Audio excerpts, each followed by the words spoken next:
بسم اللہ الرحمن الرحیم۔ حضرت عائشہ صدیقہ رضی اللہ تعالیٰ عنہ فرماتی ہیں، ایک عورت تھی اور اسے نبی پاک صلی اللہ تعالیٰ علیہ وسلم نے وہ کلمہ پڑھ کے مسلمان ہوئی، مدینہ طیبہ آ گئی تو حضور نے مسجد نبوی شریف میں اس کے لیے مکان،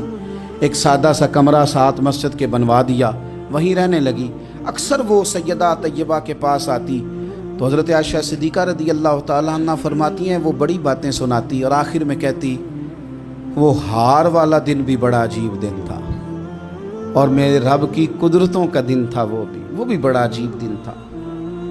سیدہ عائشہ صدیقہ رضی اللہ تعالیٰ عنہ ایک دن فرمانے لگی کہ تو ہار والے دن کا بڑا ذکر کرتی ہے، وہ کیا دن تھا؟ تو خاتون کہنے لگی اماں جی وہ دن تھا جب میرے رب پر بھروسہ اور مضبوط ہو گیا، جس دن میرا اپنے رب پر توکل اور بڑھا، میرے ایمان میں یقین میں اور پختگی آئی۔ کہنے لگی میں ایک گھر کی کنیز تھی، نوکرانی تھی،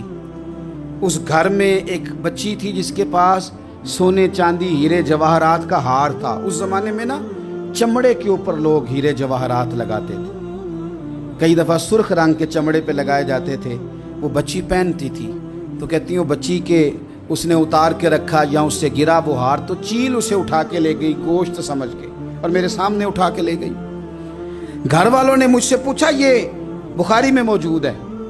گھر والوں نے پوچھا مجھ سے کہ وہ ہار کہاں ہے تو میں نے کہا چیل اٹھا کے لے گئی۔ گھر میں کچھ چوری ہو جائے تو سب سے پہلا الزام کس پہ لگتا ہے؟ ملازمین پہ۔ کہتے انہوں نے مجھے بڑا مارا، بڑی تکلیف تھی، حتیٰ کہ میری شرمگاہ تک کی تلاشی،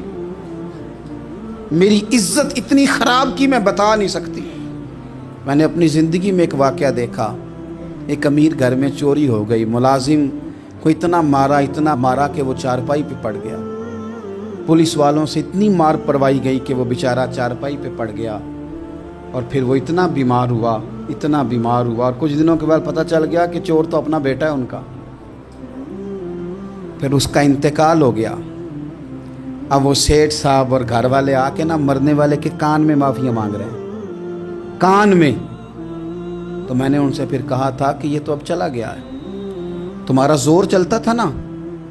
تو تم نے قانون خریدا اور تم نے اسے جتنا ہو سکا تم نے اسے مار پڑوائی، تمہارے پاس جو عدالتیں تھیں تم نے وہاں کارروائی کی، اب ایک عدالت قیامت کے دن لگے گی۔ یہ کمزور تھا کچھ کر نہیں سکا۔ میرے نبی پاک صلی اللہ علیہ وسلم نے فرمایا سن لو، اگر سینگ والی بکری نے بغیر سینگ والی بکری کو تکلیف دی ہوگی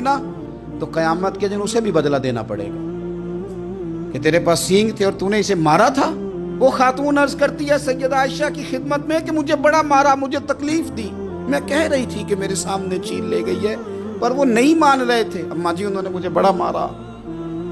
حضرت عائشہ صدیقہ کہتی ہیں پھر کیا ہوا؟ کہنے لگی اماں جی جب کوئی میرا مددگار نہ رہا، مجھے تکلیف دے رہے تھے، رسوا کر رہے تھے، تو میں نے اپنے رب سے مدد چاہی، میرے رب کی طرف میں نے توجہ کی، میں نے کہا مالک اب تو ہی میرا مددگار ہے۔ کہتی ہے وہ مجھے مار رہے تھے تو وہ چیل جو ہار لے گئی تھی وہی لے کے واپس آ گئی اور ہمارے سروں کے قریب لا کے اس نے جب اس ہار کو پھینکا وہ مجھے چھوڑ کے سائیڈ پہ ہوئے، وہ میری بے گناہی جان گئے، لیکن آپ کو بتاؤں اس دن سے میرا اپنے رب پر یقین اور بڑھ گیا۔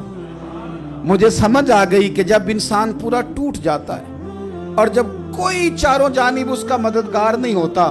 تو رب تو ہوتا ہے اللہ تو اس کا مددگار ہوتا ہے وہ تو پھر اپنے اس بندے کی مدد کرتا ہے پھر وہ تو توانائی دیتا ہے وہ تنہا نہیں چھوڑتا، وہ تو آنسوؤں والوں کے آنسوؤں پہ بڑا کرم فرماتا ہے، وہ تو قسم پرسی میں آ جاتا ہے، اس کی رحمت بڑھ کے استقبال کر لیتی ہے۔